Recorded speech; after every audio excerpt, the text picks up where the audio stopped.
Olá, meus queridos! Aqui quem fala é a Débora. Olá, mi gente! Aqui é o André Santana. E esse é o Desconstrução Literária, o podcast que desconstrói, repensa e faz uma releitura da literatura, mostrando como a literatura não está distante das nossas vidas e sim mais perto do que a gente imagina.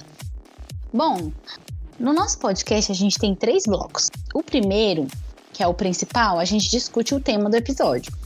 E o tema desse episódio vão ser 5 livros que falam sobre epidemias, pandemias, e a gente vai falar sobre essas narrativas escritas em nossa língua, que tem em comum, o que tem em comum e o que tem de diferente da atual pandemia que a gente está passando, a pandemia do coronavírus. O segundo bloco é o Tá Tudo Igual. Nesse bloco, a gente traça um paralelo do assunto abordado no primeiro bloco aos dias de hoje. Vamos trazer narrativas atuais sobre as pandemias. E o terceiro bloco é o Se Liga Nessa. Nele, a gente dá dicas culturais do que você pode fazer nessa quarentena, por exemplo. Pode estar ou não relacionado ao tema que a gente vai trazer nesse episódio. Antes da gente começar essa pauta do episódio dessa semana, eu te convido para assinar a gente nas plataformas de streaming. Vai lá na sua plataforma favorita e encontra a gente, Desconstrução Literária. Vai estar lá todos os episódios. Estamos nas principais, e quanto mais seguidores tivermos, mais visualizações teremos e mais a gente vai poder conversar, interagir e poder saber a opinião de vocês também sobre a nossa pauta. Acesse o nosso blog, que é o podcast desconstruçãoliteraria.blogspot.com. Ele é tudo junto, sem tio, sem acento. E ele é uma ferramenta complementar do episódio. Lá vai ter os textos, imagens, links mencionados aqui na nossa narrativa. Segue também a gente nas redes sociais, estamos em todas. Estamos no Instagram, @Desconstrução Literária. A gente também tem uma página no Facebook chamada Desconstrução Literária, que também pode ser procurada através do @, como é no Instagram. E a gente também tem o nosso canal no YouTube, que é o Desconstrução Literária. Lá a gente posta o episódio com alguns dias de atraso, mas se inscreve lá no nosso canal, ativa o sininho, deixa o seu like, deixa o seu comentário, vamos interagir, a gente quer saber a sua opinião, a sua visão, o que a gente deixou de fora, que você achou importante. Então vamos fechar essa roda de conversa de amigos aí, vamos fazer esse papo ficar bacana, beleza? Deixaremos aqui o link dos nossos canais de comunicação. Deixaremos o link dos nossos canais de comunicação que mencionamos aqui na descrição do nosso episódio, beleza? Exatamente. Então, se você não decorou todas as nossas arrobas e onde a gente está, nosso link vai estar aí. E para começar, a gente vai trazer aqui 5 livros que falam sobre epidemia e pandemia. Antes da gente iniciar, gostaria de deixar claro que existem vários livros que falam sobre esse assunto, né? Só que a gente fez um recorte de apenas 5 livros. E todos os 5 livros dentro da língua portuguesa. Porque se a gente fosse pegar a literatura mundial, existiriam inúmeros, né? Inclusive tem grandes livros icônicos que falam sobre esse assunto. Mas aí a gente preferiu só pegar esses 5 livros mesmo para poder deixar um programa bem enxuto. Isso. E o primeiro livro que a gente vai falar é A Mão e a Luva, de Machado de Assis.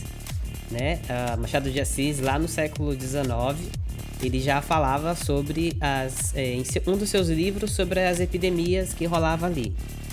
No A Mão e a Luva, especificamente, existia um personagem ali, a baronesa, que era a madrinha da protagonista do livro, que ela estava ali sob o sol e tinha um outro personagem que lhe advertia que não seria conveniente expor-se aos ardores do sol, sobretudo nesses tempos de epidemias. Então, logo ali, o leitor do livro já acende a lanterna dele, já liga as antenas dele ali, né? E começa a despertar que tá havendo uma epidemia no livro. E aí, se o leitor continua lendo e tal, vai ver que tem um personagem que tenta convencer essa baronesa a não viajar, na verdade, né? Porque para que não se distancie ali de sua sobrinha Guiomar. Então ele fala que existe um perigo de afrontar a cólera morbo, que por aquele tempo corria em alguns pontos do interior. E referindo-se ao destino da baronesa, o livro conta que em Cantagalo havia aparecido o terrível inimigo.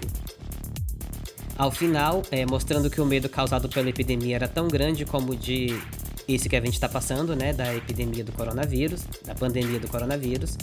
A notícia do caso era um fato brutal que fez a baronesa cancelar a viagem. Então a gente vê aqui no livro A Mão e a Luva que existia uma pandemia e que essa pandemia inclusive é nomeada, que era cólera morbo. E é importante a gente falar um pouquinho sobre essa epidemia, né, que existia ali. No século XIX, na verdade, teve vários surtos de cólera, né? No total, tiveram 6 surtos de cólera pelo mundo inteiro. Só que eram surtos não todos na mesma hora. Eram surtos que aconteciam em locais diferentes, em épocas diferentes ao longo do século XIX. Não era como a pandemia do coronavírus hoje, que a gente está enfrentando todos os países, a maioria dos países, todos na mesma época, praticamente. É isso, é verdade. E a cólera morbus era uma epidemia que acontecia entre os surtos de cólera. Essa pandemia, essa doença, ela causava sintomas gastrointestinais e que eram muito semelhantes à cólera. Mas como não dava para saber se realmente era cólera ou não, o senso comum dizia que era cólera, né? E dizia que era cólera morbus, assim que eles denominavam, o cólera morbus. E então não sabia se realmente era cólera, mas como os sintomas eram parecidos, acabava tendo essa denominação. Sim, inclusive, André, só um adendo bem rápido. A diferença do nome, algumas pessoas têm, várias pessoas têm essa dificuldade ou dúvida em saber por que é chamado pandemia e epidemia, né? A epidemia é ali, numa cidade ou até mesmo num país e tal, e a pandemia é quando no mundo inteiro, ao mesmo tempo, como como tá acontecendo agora. Por isso que é chamado de pandemia, porque é ao mesmo tempo no mundo inteiro. E a epidemia não, ela vai acontecendo em momentos diferentes, mas ali na mesma cidade, no mesmo país e tal. Exatamente. E nessa época, na epidemia da cólera morbus, essa específica que estava rolando aqui no Brasil, como a Débora explicou muito bem a diferença, no caso aqui era uma epidemia, a personagem, a baronesa, tinha que fazer essa decisão, né, de viajar ou de não viajar, e ela decidiu não viajar, porque para se preservar, né. E é uma coisa que a gente tocar nesse assunto, porque a gente vê que tem uma certa semelhança ou não, né? Semelhança de temas, mas diferença de comportamento. A baronesa, ela tomou essa atitude sensata de não viajar, evitando aquele mal, né? Evitando contagiar-se e também fazer aquela doença circular. O que a gente não vê muito que as pessoas estão praticando hoje, né? Assim, logo lá no começo da pandemia, ainda no final de 2019, quando ela era uma epidemia ainda na China, muitos chineses acabaram, e pessoas que foram até a China como turistas, acabaram espalhando o vírus, porque a gente tem hoje em dia uma facilidade muito grande de trânsito entre as pessoas, de viagem, que é o hábito de consumo de viagem, né? Esse consumismo de viajar. Ele foi o responsável, um dos grandes responsáveis por levar o vírus por todas as partes do mundo. Inclusive, os primeiros casos de corona no Brasil foi trazido de pessoas que estavam de férias na Itália, na França, na Inglaterra, nos Estados Unidos. Então, foi o hábito de consumo que facilitou a transmissão da Covid-19, né? Se as pessoas tivessem agido um pouco como a baronesa e não viajado tanto por consumo, talvez a gente teria mais tempo de se preparar. Essa sabedoria, né? É verdade. Exatamente. Tivesse esse pensamento sábio. Prudência, né? Sim. A gente não teria... a gente teria mais tempo de se preparar antes do corona chegar, mas foi tão rápido que não deu tempo em muitos países, né? Inclusive, agora, eu tô lendo, né, que abriu-se as fronteiras da Argentina para estrangeiro e um monte de brasileiro tá fazendo turismo, né? Já tá não vê a hora, já tá comprando suas passagens, os que já estavam comprando estão remarcando. Ou seja, nem o hábito de pandemia, e dentro do Brasil mesmo, as pessoas estão viajando muito nos feriados, lotando as praias e tudo. Já voltaram.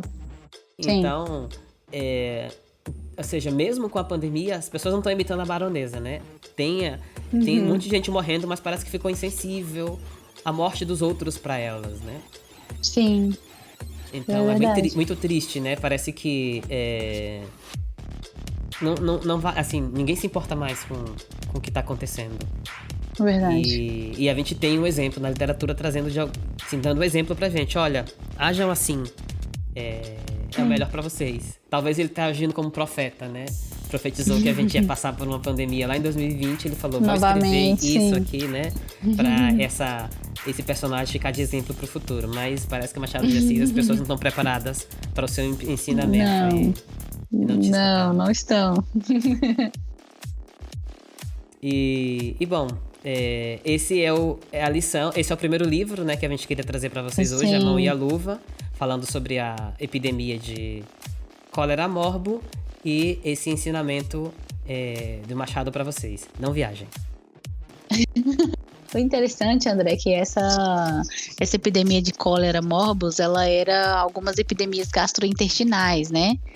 E aí elas eram denominadas cólera morbus. É o que a gente conhece hoje de virose, né? Quando a gente vai no hospital e aí aquela tensão toda, porque ficou com algum desarranjo ali, aí a irmã também tá, e quem tá por perto tá também, aí faz um monte de exame. Ah, não, é uma virose.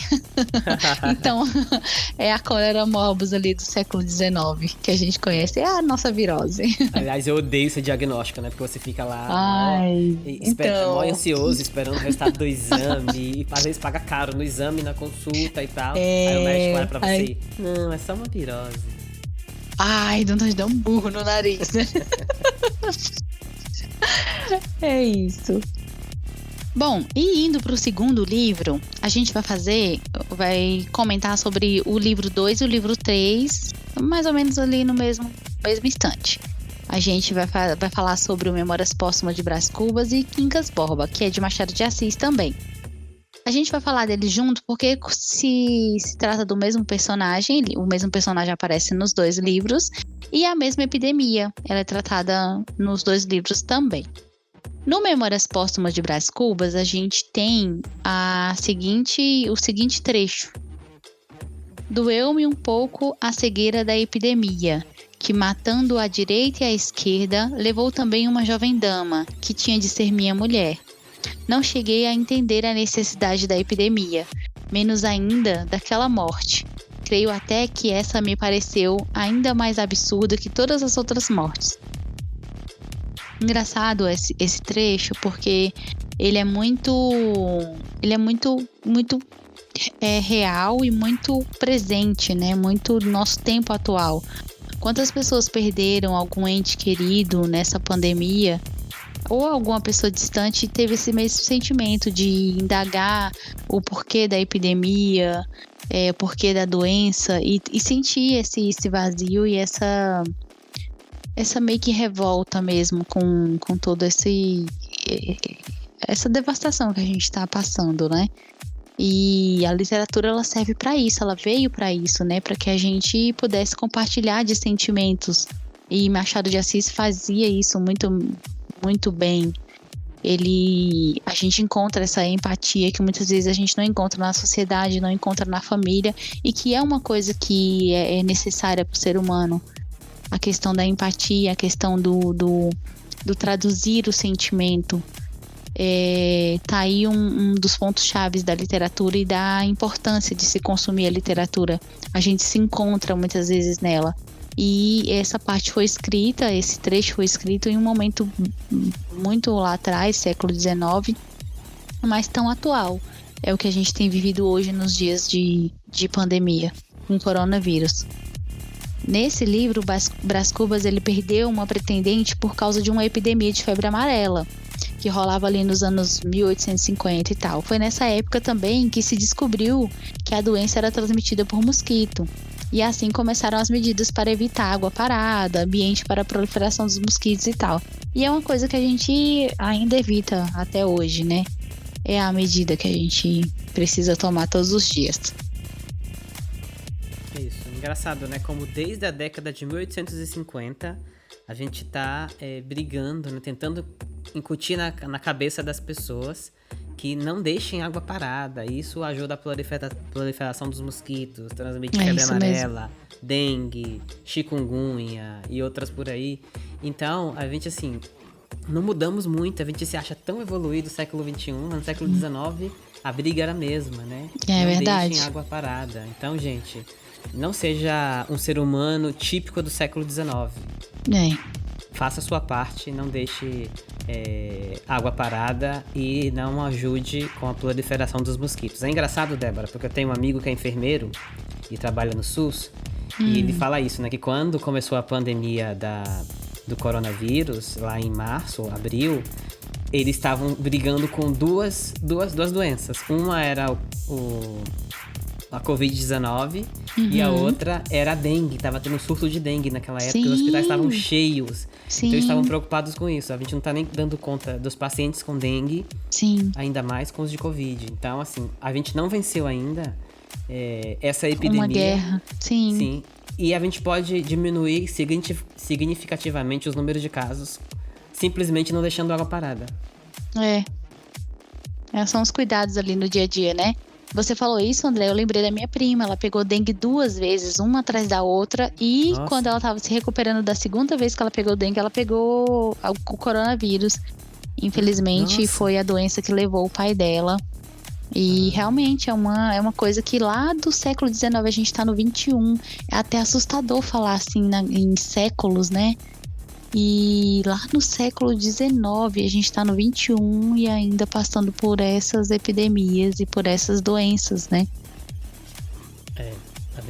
Como a gente evolui lentamente, né? Lentamente.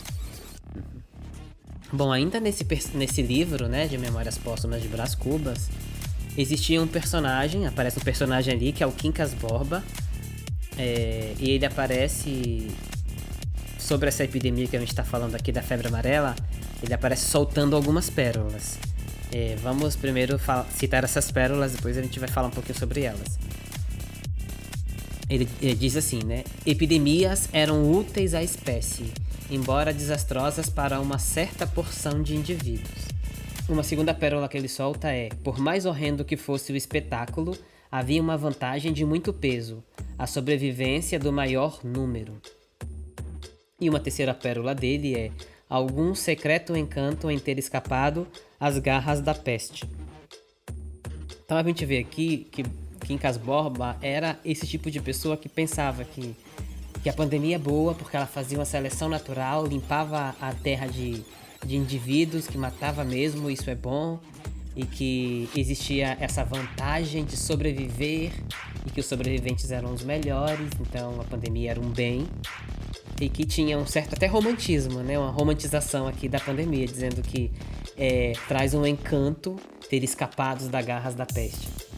Então, Quincas Borba é essa pessoa que também existe na pandemia da Covid-19 hoje, né?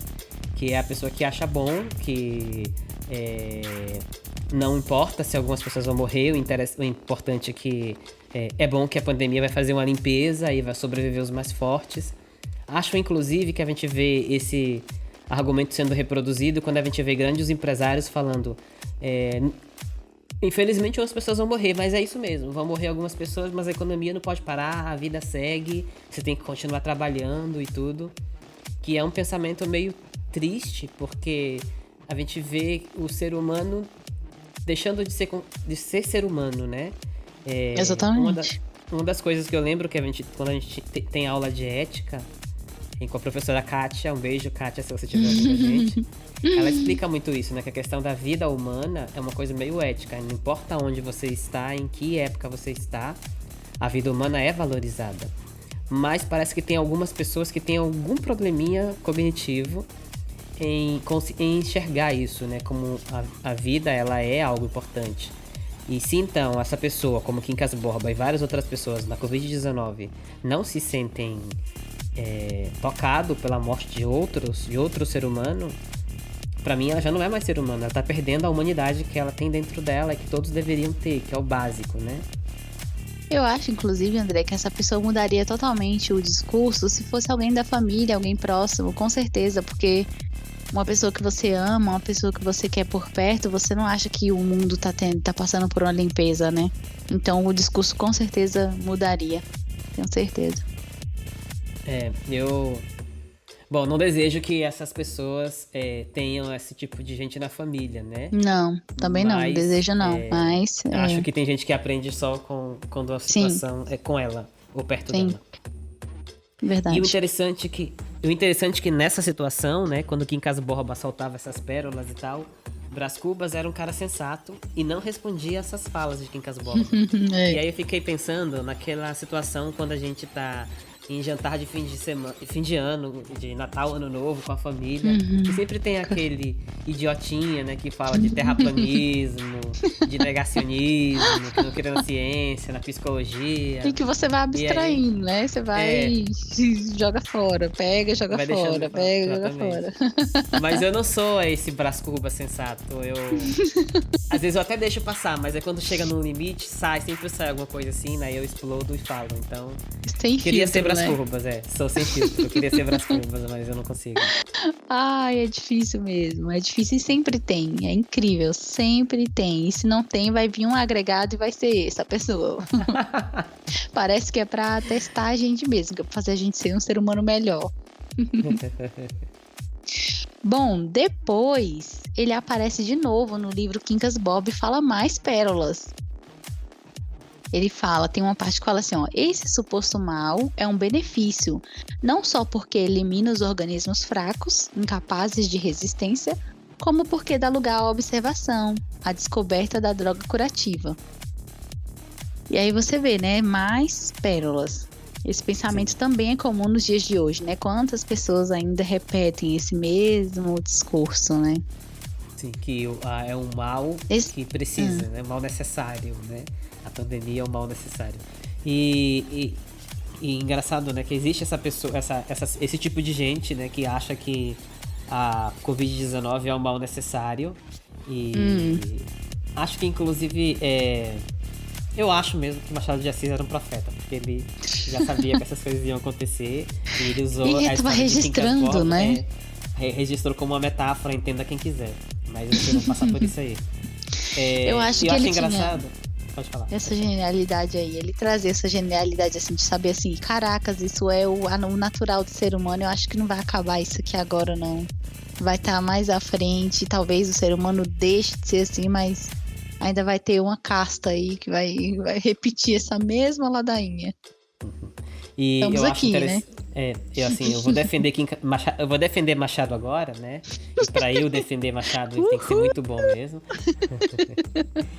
Que é na questão de que ele é muito coerente, né? Primeiro porque ele registra bem ali o que está acontecendo na época, no caso essa epidemia aqui de febre amarela, ele faz questão de registrar isso. Sim. E as características dos personagens são exatamente o que as pessoas agiam, porque a gente vê que hoje também elas agem dessa forma. Sim, isso mesmo. E também porque ele é muito coerente, porque Quincas Borba aparece lá no livro Memórias Póstumas de Brás Cubas, e depois ele aparece no livro dele, Quincas Borba, com as mesmas características, né? Que é esse péssimo as tipo mesmas de ser pérolas, humano, né? Inclusive, eu fico pensando assim, se Quincas Borbas, né, falou merda lá no livro, que era de Brás Cubas, por que ele não falaria merda no livro dele mesmo? Né? Então... que ele teria mais liberdade, né? Liberdade poética, vamos dizer assim. Pra não dizer outra coisa, né? Enfim. Mas é engraçado que nesse mesmo livro, a personagem Sofia, a mais bela das mulheres de Machado de Assis, ao receber a notícia de uma pandemia na cidade de Alagoas, ela resolve formar com outras damas da sociedade uma comissão de Alagoas, que era assim chamada, para arrecadar fundos ali, no modo de ajudar a cidade daquele estado. Com isso, sanou a epidemia, né, da época, e os personagens se casaram. Olha que coisa interessante. Períodos de epidemia nos ensinam a ser solidários, né? Ensina a ser solidários e, quem sabe, românticos também, né? Você vê que ela primeiro curou, ajudou e depois eles casaram. É uma coisa de cada vez. Falar em casamento em época de pandemia. Sim. Tava lendo que os casamentos agora estão acontecendo como lives, né? Assim, depois de algumas pessoas terem feito a besteira de feito casamento, e em alguns lugares o vírus se espalhou por causa de casamento. Muita gente está se casando por live agora. E é a coisa mais sensata que existe, né? Se você não Sim, abre mão se de adaptar. ter uma celebração bonita e com decoração e tudo, e quer mostrar isso pros seus amigos, existe uma forma de fazer, né? Não é pessoalmente. As lives estão aí. Vai se adaptando e sendo prudente, né? Sim, exatamente. E também tem essa questão aqui que é a solidariedade, pelo menos no livro de Machado, né, ali de Quincas Borba, que acabou com o surto de febre amarela naquela região ali de Alagoas. Sim. E será que não é também a solidariedade que vai nos salvar dessa pandemia da Covid-19? Acho que o fato de todos os países investirem dinheiro e tempo, esforço, ajuda técnica na descoberta de vacinas, né, como nunca foi feito, já mostra que talvez seja isso, né, que é a solidariedade do ser humano que vai nos tirar disso. A pandemia veio jogar isso na nossa cara, né? Sejam mais solidários uns com os outros, que vocês não estão sendo. Não, exatamente. Tá todo mundo no mesmo barco, né? Tá todo mundo passando pela mesma situação, independente de cor, raça, classe social. Tá todo mundo no mesmo barco. Não tem cura, não tem o que fazer. E tá levando gente, tá morrendo gente de todos os cantos. E não há nada que não possa fazer com que a gente seja mais solidário do que isso, né? Do que uma pandemia. Um problema que está sendo enfrentado por todo mundo e que não tem uma solução. Bom, e agora vamos para o quarto livro, que é um livro de um escritor pouco conhecido chamado Pedro Nava. O nome do livro é Chão de Ferro. Aí aqui já muda, é outro período, né? Século XX já, é outra epidemia, e no caso aqui é uma pandemia mesmo, que é a gripe espanhola. E... Bom, o livro Chão de Ferro descreve a chegada da gripe espanhola no Brasil em 1918, que ela foi causada pelo vírus influenza, que é um vírus que está aí com a humanidade até hoje, né, causando bastante gripe, mas a gente, como já tem uma imunidade, já aprendeu a ter imunidade para esse vírus, ele não causa tanta morte, né? Mas lá naquela época, em 1918, ele matou um monte de gente, né? E o livro Chão de Ferro, que foi publicado em 1976, ele conta relatos desde a chegada da pandemia no Brasil, né, que veio por barcos, né, que o barco ali trouxe essa doença que já se alastrava em outros continentes, e conta inclusive que alguns corpos tiveram de ser jogados ao mar, e é muito, muito forte ali os relatos. Mas a gente vai se fixar em outro trecho, que é quando esse barco chegou às cidades, né? E as cidades ali já estavam modificadas. A descrição do livro é o seguinte: a doença irrompeu aqui em setembro, pois em fins desse mês e princípios de outubro, as providências das autoridades abriram os olhos do povo e este se explicou certas anomalias que vinham sendo observadas na vida urbana. Tráfego rareado, cidade vazia e meio morta, casas de diversão pouco cheias, conduções sempre fáceis, as regatas, as partidas de waterpolo e futebol quase sem assistentes, as corridas do derby e do jockey com os aficionados reduzidos ao terço. É que no meio da população insinuara-se a morte cinzenta da pandemia, que ia vexar a capital e soltar como cães a fome e o pânico, que trabalhariam tão bem quanto a pestilência. Então, não sei você, Débora, mas eu senti essa descrição, esse sentimento dessa descrição, exatamente lá em março, abril. Quando as cidades se fechavam, né, e tudo. Sim. Bom, não sei se vocês sabem, eu moro na Argentina, e ali em março eu estava em Brasília, né? E nessa época a gente estava só acompanhando os casos na Europa e tal. Sim. E de repente anunciou-se que ia fechar as fronteiras. Eu precisei voltar para casa num voo de repatriação super de última hora, urgente. Inclusive foi a última vez que eu vi a Débora. Foi, ai, saudade. Saudades. E a gente teve que se cumprimentar por cotovelo, assim, porque não podia se abraçar. Morrendo de saudade, mas não podia se abraçar. E eu vendo, assim, Brasília e vendo Buenos Aires, quando eu cheguei aqui, tudo fechado. As praças que geralmente praça é para ser ocupada por pessoas, né? todo aquele ambiente vazio, tudo.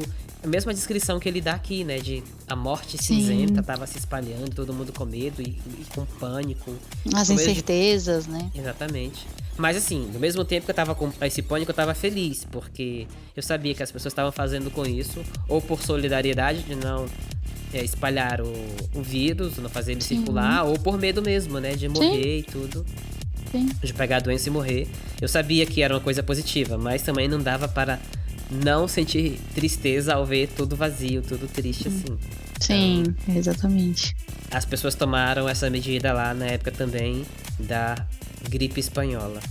Sim, inclusive, André, você falando sobre isso, eu lembrei que eu precisei ir ao Rio também ficar com os meus pais e teve uma época também que o Rio ele ficou bem parado, as ruas estavam sem trânsito e todos aqueles pontos turísticos do Rio de Janeiro que estão sempre cheios e para estar cheios, né? E são para estar cheios e tal, e eles estavam vazios e fechados e realmente era triste.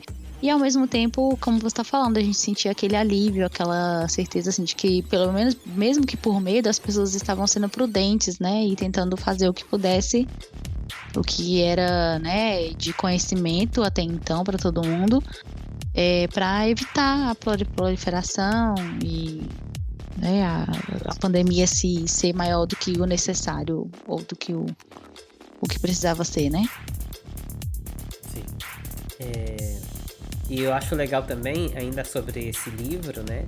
Que foi com a gripe espanhola no Brasil que o governo criou o Ministério da Saúde, né? Que na época era o Ministério da Educação e Saúde. Sim. Então, naquela época, a pandemia serviu para as pessoas, o governo, no caso, especificamente, fazer políticas públicas de saúde. Sim. E será que na atual pandemia, o governo federal, será que ele vai aprender também a desenvolver políticas públicas de saúde? Porque não é o que a gente está vendo, né? Não é o que a gente está vendo. Ou seja, pelo contrário, lá na né? década de 1910, ali 1918, 1920, parece que o governo estava mais preparado, né? Sim. Para lidar com esse tipo de problema. E hoje a gente vê um despreparo total do governo. Não sabe contabilizar, criar estatística de quantas pessoas realmente estão pegando. Não tem a capacidade de fazer estatística de quantos leitos de hospitais a gente tem disponível, às vezes. As estatísticas são meio obscuras. Não, e aprovando estudos aprovando estudos para aprovar. Aprovando estudos sobre privatização do SUS, né? Que é um direito adquirido lá na época da gripe espanhola, então complicado. Exatamente, então assim, a gente vê que o governo... Parece que a gente, nesse sentido, a gente evoluiu, né? Geralmente a gente evolui, mas aqui parece que a gente evoluiu. E o governo perdeu essa capacidade de lidar, né? Lidar com isso. Não, o governo não perdeu, esse governo não tem essa capacidade, então... É triste ver isso, é triste ver como a gente poderia ter se saído melhor. Sim, porque querendo ou não, era pra gente dar um passo a mais do que o governo antigo fez, né, na época de uma pandemia. Então, se lá foi criado o Ministério da Saúde, agora é para criar uma outra política voltada à saúde para a população, né, e não é isso que está acontecendo. Pelo contrário. Curiosidade, André, também, você falou sobre a gripe espanhola lá em 1918, e foi nessa época também que foi inventada a caipirinha, né? A bebida tão aclamada e tão brasileira, né? Porque à época saiu uma crença popular, digamos assim, de que a pinga misturada com mel e limão curaria a gripe. E é engraçado, porque até hoje tem algumas pessoas que falam isso, né? Ah, tô gripada, vou tomar ali uma pinga com mel e um limão e vou curar rapidinho, amanhã eu tô zero. E tem muita gente que até hoje pensa isso, né? E foi assim que foi criada a caipirinha. E hoje tem várias versões, tem caipivódica, caipisaquê. É a bebida mais brasileira que temos, né? E foi nessa mesma época, 1918, que foi criada a tão veiculada caipirinha. E eu achei, quando você me contou isso, achei hiper interessante, porque todos os meus amigos falam isso, né? Ah, tô gripado. Toma pinga com mel e limão, e você vai ficar bom. E querendo ou não, quando fala de gripe e fala dessa combinação, você pensa que é um remédio, mas não é a caipirinha, gente. A caipirinha que a gente toma ali no bar. Bom, se todas as doenças a gente se curasse com caipirinha, né? Que maravilha. Ah, ia ser bom, ia ser bom. Me dá uma de morango, por favor. Bom, indo pro quinto livro, nosso último livro do assunto de hoje, a gente vai falar sobre o livro Ensaio sobre a Cegueira, de José Saramago. Esse livro foi publicado em 1995. O livro conta a história de uma epidemia que se espalhou por uma cidade, atacando as pessoas, contaminando com a doença da cegueira. E aí não escolhia gênero, raça, e tinha casos envolvendo médicos, ladrões, famílias inteiras, indivíduos isolados, idosos, crianças, prostitutas e até cachorros. As pessoas e os animais contaminados eram colocados em quarentena no antigo manicômio, com recursos limitados, que irá desvendar aos poucos as características primitivas do ser humano. A metáfora da doença é clara. Respostas mesquinhas, mas também solidárias, são reações comuns nessa cegueira, né? Que são o poder, a obediência, a ganância, o carinho, o desejo, a vergonha, dominadores e dominados. Os cegos, eles também tem alguns cegos que eles conseguem escapar desse manicômio e vivem pela cidade desvendando seus instintos animais e vivendo como nômades, morando nas casas e lojas abandonadas. Esse livro, ele também virou filme. É interessante quem quiser, né, assistir o filme. Ler o livro é mais interessante porque tem a riqueza, né, do livro, a riqueza da história e tal. O filme acaba sendo mais, né, limitado. Então, mas tem aí as duas opções para quem quiser. Não deixa de consumir. É muito interessante porque faz você refletir sobre várias coisas, inclusive por tudo que a gente está passando hoje, né? E aí os temas legais a destacar sobre a metáfora do livro e o que a gente tá passando, né? É a vulnerabilidade do ser humano, a teoria das necessidades de Maslow, que era até interessante, André, você falar sobre essa teoria. E o que tem de diferente da atual pandemia, né? A gente dá pra fazer esse paralelo aí. Exatamente. Essa teoria da necessidade de Maslow, a gente vai colocar até lá no nosso blog, podcast desconstruçãoliterária.blogspot.com. É uma pirâmide onde mostra ali, está dividida em vários níveis, e cada nível desse é uma necessidade que o ser humano tem, né? E lá em cima, né, como o nível mais alto, a gente tem a autorrealização, e lá embaixo a gente tem as necessidades fisiológicas. Então, essa teoria ela diz o seguinte: enquanto a gente não consegue atingir os níveis mais baixos de necessidades, como as fisiológicas são as primeiras, as próximas são as sociais e assim vai passando de segurança. Sim. Enquanto a gente não tem essas necessidades sanadas, atingidas, né? Exatamente, sanadas, a gente não consegue chegar à autorrealização. Exatamente. E a necessidade de ter a saúde é fisiológica, faz parte do corpo e também é de segurança. E a pandemia ela veio para atacando essas duas necessidades, né? Porque ela mostrou que a nossa saúde está vulnerável. Sim. E a nossa segurança também está vulnerável, dependendo, a gente precisa da saúde para ter a segurança e depois para ter a autorrealização lá em cima. Então não adianta, por exemplo, muitas pessoas pensarem, né, como aconteceu com os ricos, né? Ah, mas a doença vai atingir só eles e vai atingir a mim. Não, porque se atingir eles, também vai atingir a mim. E se me atinge, eu não vou ter a segurança, eu não vou ter a autorrealização. Então, a pandemia, ela veio mexer com todas as necessidades, porque ela mexeu lá na base. Sim. E aí desmoronou. Então, ninguém teve mais sua necessidade preenchida. Exatamente. Mostrando que Maslow estava correto. É aquele negócio da igualdade que a gente falou há pouco, né? É a questão da solidariedade mesmo. Todo mundo tá no mesmo barco. Exatamente. Todo mundo tá vulnerável, como esse ensaio sobre a cegueira, ele mostra isso, né?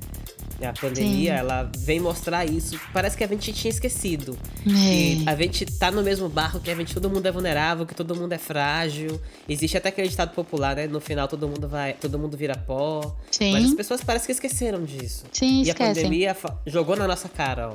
Tá vendo como vocês são do mesmo grupo? Todos são seres humanos, todos estão vulneráveis. Porque o que a gente tem em comum é a vida, né? Exatamente. E ela tá frágil de perder. Então, assim, existe essa igualdade entre a pandemia fictícia de José Saramago e a nossa pandemia. Que é O de ser super humano... de verdade, né? Sim, exatamente. É fictício só porque é no livro, né? Mas na verdade Sim. tudo é comum. Porque as pessoas revelando seus instintos mais selvagens numa quarentena dentro de um hospital, de um manicômio trancado. É o que a gente vê hoje, né? Você lembra? Você tá percebendo que esse ano parece que as pessoas ficaram mais selvagens nas redes sociais, né? Sim. Paciência zero. Se já tava assim até o ano passado por causa das eleições, ficou muito polarizado. Mas parece que esse ano aumentou muito mais, assim. As pessoas ficaram muito à flor da pele, assim, nas redes sociais. E como o Saramago disse, né? As pessoas perderam ali seus instintos humanos e apareceu substituído pelos instintos animais. É isso aí.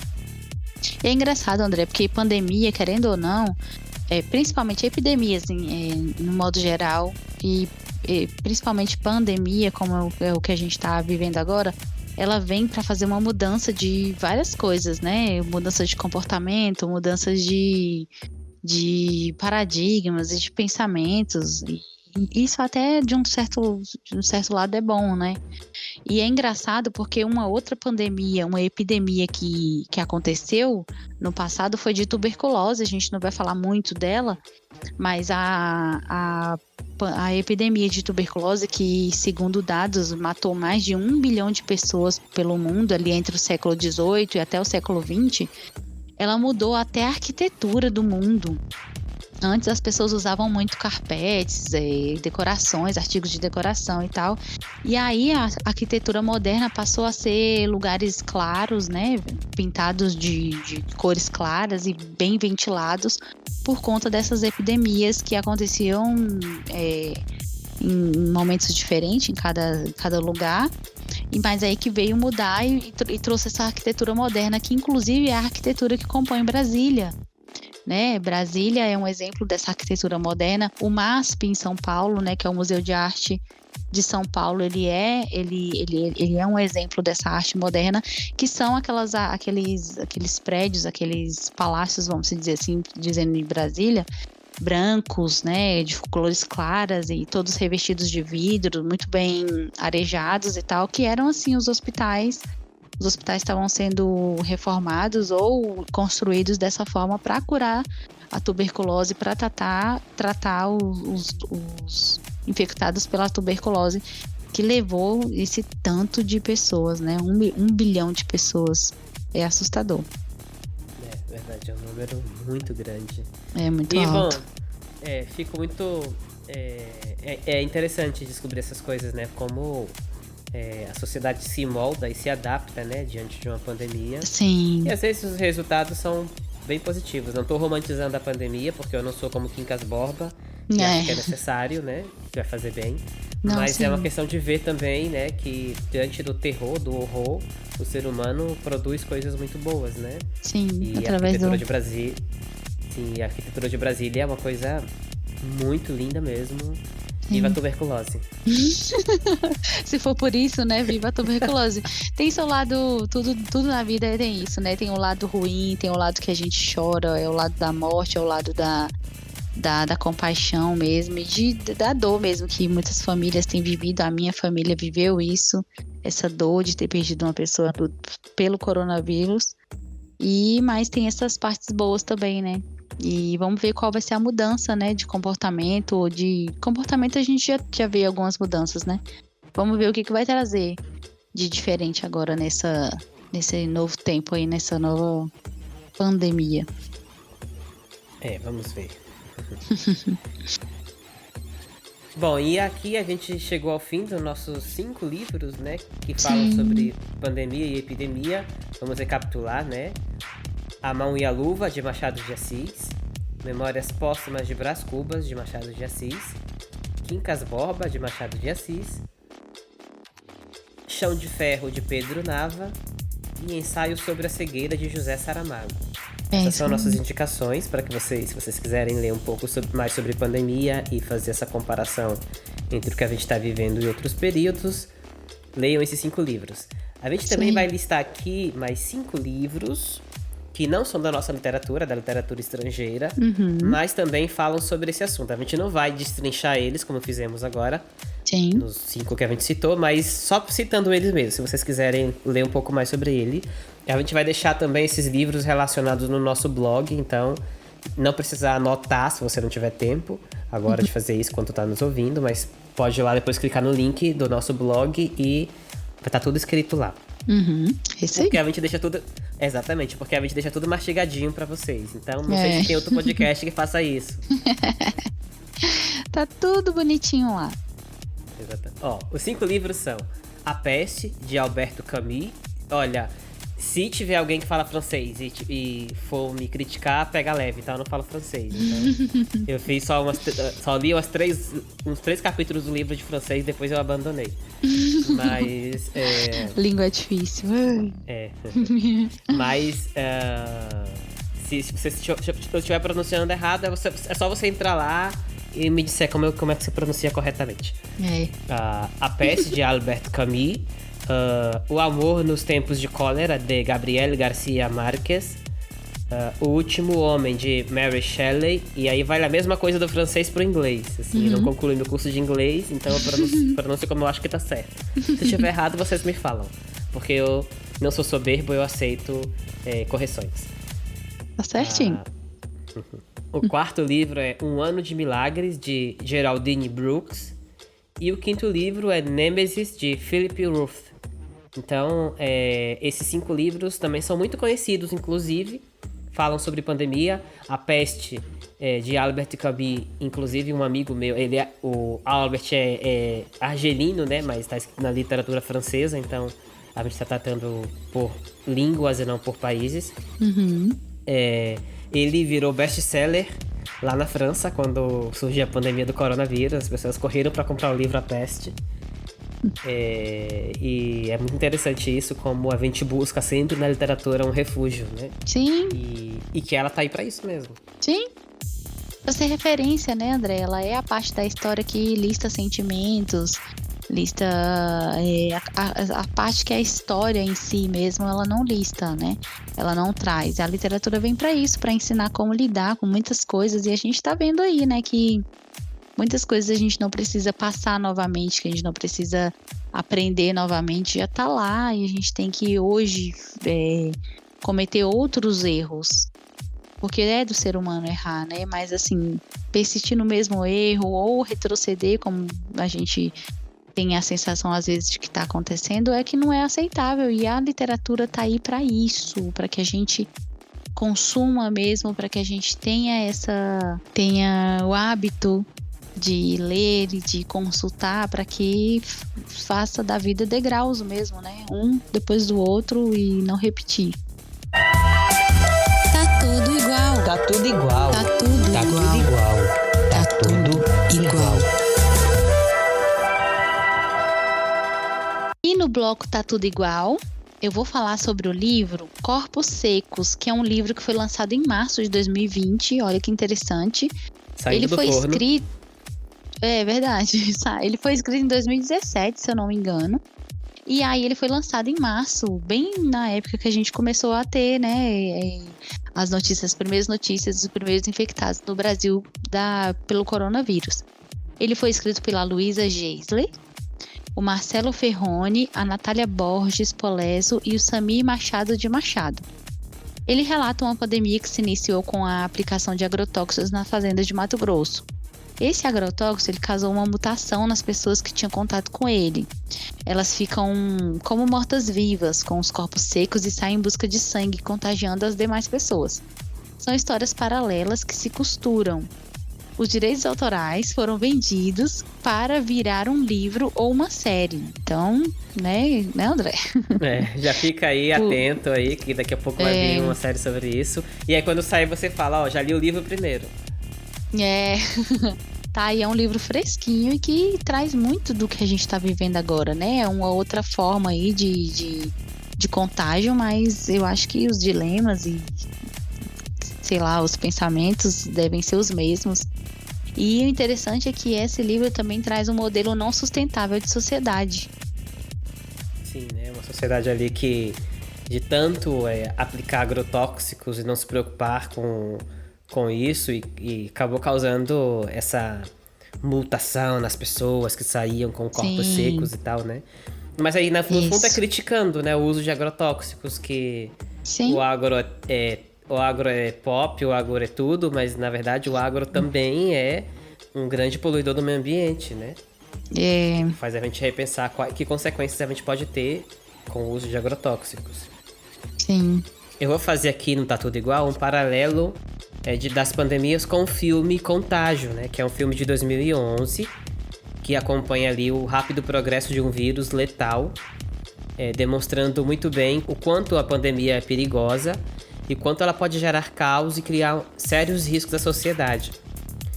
Ao mesmo tempo, cientistas do mundo inteiro, eles no filme estão somando os esforços para encontrar uma cura e impedir que o pânico social se torne mais uma das consequências do vírus. E que é o que acontece hoje também, né? Assim, você vê que enquanto o vírus está ali gerando caos à sociedade, causando vários problemas, você tem do outro lado um grupo de cientistas pesquisando vacinas, né? Pode ser a Coronavac ou a vacina de Oxford, da AstraZeneca. Você vê ali sempre grupo de pessoas, tem a da Johnson & Johnson, tem a da Rússia, tem várias, assim, vários grupos pesquisando, correndo para, num tempo recorde, fazer uma vacina. Então, muito parecido aí ao filme Contágio de 2011. Se vocês também gostam de filmes com essa temática, fica aí para vocês acompanharem. Outra dica, né? Outra dica. Engraçado, André, que sobre o livro Corpos Secos, que eu acabei de falar, tem o filme também Eu Sou a Lenda, que é com o Will Smith. Ele foi muito assistido e muito comentado e falado, e ele tem uma história, um enredo muito parecido com o livro com esse livro, que é uma epidemia que transformou os humanos em mutantes e sedentos por sangue, que é a mesma coisa que acontece lá em Corpos Secos, né? Que ele sai em busca de sangue, contagiando outras pessoas. E aí ele fica ali, ele é o único sobrevivente em Nova York, e ele sai à procura de possíveis outros sobreviventes e tentar achar a cura dessa praga com o próprio sangue dele, que está imune. Então, é muito interessante também. Quem já assistiu, é interessante assistir novamente, sei lá, fazer esse paralelo com os tempos que a gente está vivendo hoje, né? Para se sentir ali dentro do filme, vamos dizer assim, ou mesmo só para passar o tempo. É uma coisa que a gente está tendo muito agora, né? Na pandemia e na quarentena, né? É isso aí. Então tá tudo igual, mostrou que assim como a literatura tem aqueles 10 livros que a gente citou, 5 nacionais e 5 internacionais, também temos aqui coisas muito atuais que também relatam um pouco sobre a pandemia. É isso aí. Então vamos para o nosso terceiro bloco. Se liga nessa. Se liga nessa. Se liga nessa. Se liga nessa. Bom, e no Se Liga Nessa, né? São dicas que a gente dá, dicas culturais que a gente dá para vocês, né? Para vocês nesse tempo de pandemia. E essas dicas, elas podem ter ou não alguma coisa relacionada ao nosso tema principal. Geralmente eu dou uma dica que não tem nada a ver com o tema principal, né? Sobretudo nesse episódio de hoje, que a gente falou de coisas tão pesadas, né? Como epidemias, pandemias, doenças. Então vamos quebrar esse clima pesado de hoje. E aí eu vou dar uma dica que na verdade é uma sobra de conteúdo do episódio anterior, que a gente gravou junto, né? Aquele episódio lá, o 2 de literatura infantil. Que geralmente sempre tem, gente. Sempre tem muito conteúdo que a gente escolhe, que a gente faz a curadoria. Sim. E não entra no episódio, porque é muita coisa que a gente pesquisa. Tudo é muito interessante, mas a gente tem que cortar umas partes, né? É verdade. E aí, essa parte não entrou, mas eu achei interessante resgatar, que é uma sugestão que eu vou dar pra vocês, né? Uma diquinha, que é um livro que eu li quando eu era criança, se chama A História de Cândido Urubu Urbano. É um livro infanto-juvenil escrito por Carlos Eduardo Novaes. Não vou lembrar o ano, mas tem 2 edições, uma da década de 80 e uma anterior. Mas é um livro que é muito interessante, que conta a história de um urubu que morava na zona urbana. E ele migra, né, voa até a cidade, porque ele tem essa ilusão de como é morar na cidade. E quando chega lá, ele se depara com várias com a realidade que não é a dele, né? E na verdade é uma crítica do autor à vida da cidade, à vida urbana, por exemplo. Cândido não consegue encontrar lugar, uma árvore para morar, porque as árvores estão estão super lotadas de pássaros. Ele tem que disputar a pouca comida que existe entre vários urubus e pombos. Então é um livro que é uma coisa que a Clarice inclusive fazia na literatura infantil, que ela sempre conseguia falar com as crianças, mas jogar uma temática social para elas pensarem. E aí desmistifica aquilo tudo, né? Que a gente não pode falar sobre certos assuntos com a criança. Pode sim. Clarice fazia isso, Carlos Eduardo Novaes também tá fazendo aqui no livro. E as crianças entendem, porque eu li quando eu era criança e entendi o que ele estava querendo dizer. Então é só encontrar a forma correta de falar com a criança sobre tudo, você consegue. Sim. E por que eu tô trazendo esse livro? Porque ele tem um valor muito sentimental pra mim, né? Além de eu ter lido ele quando eu era muito pequeno, ele representa muito pra minha história, porque a minha mãe, ela não tem instrução, né? Muita instrução de leitura e tudo. Mas mesmo assim, ela não queria essa situação pros seus filhos, né? Então ela sempre quis que a gente estudasse e aprendesse muito. E quando a patroa dela jogava livros fora, ela sempre trazia pra mim, né, os livros pra ver se eu gostava. Ela sabia que eu gostava de ler. Tem esse livro aqui, você quer ler ele? Quer ele pra você? E um desses livros que ela jogava... Legal. Isso é muito, muito bonito, que eu acho, assim, da minha infância. E um desses livros que ela trouxe foi esse, né, a história de Cândido Urubu Urbano, que era um urubu cândido, né, super terno. Mas ele ficava pensando e refletindo. Acho que parece um pouco comigo, né? Então, por isso que eu me identifiquei muito. Sim. A minha dica, ela tem um pouco a ver com o que o André falou. Saindo um pouco dessa temática e tal, trazendo um pouco de vida, de reflexão, de coisas boas, né? É o filme da Disney que se chama Viva, a Vida é uma Festa. Ele é um filme de 2017, inclusive eu e o André assistimos juntos, foi muito legal. Foi legal esse dia. Ele é muito bom, esse filme. Ele fala sobre o Dia dos Mortos, que é comemorado no México.